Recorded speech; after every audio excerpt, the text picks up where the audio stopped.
Kinumpirma ni House Senior Deputy Majority Leader Sandro Marcos na humingi siya ng payo sa kanyang ama na si Pangulong Ferdinand R. Marcos Jr. tungkol sa issue ng impeachment laban kay Vice President Sara Duterte.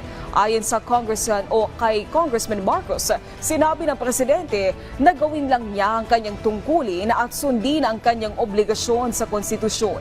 Ipinaliwanag din ng presidential son kung bakit siya ang unang lumagda sa complaint na hindi na dapat nakakagulat sa publiko. As to why I was the first one to sign, alangan naman kung sasabihin ng tao na gusto nilang huhukayin yung lolo mo at itapon yung katawan sa West Philippine Sea. Sasabihin niya gusto niyang patayin ang Pangulo at ang First Lady na ang aking magulang at gusto niyang patayin ang Speaker. Ba't naman nagugulat ang tao na pipirma ako dyan? These are statements that can't be taken lightly, especially from someone with such a high position. So, nagtataka na nga ako kung bakit nagulat yung tao.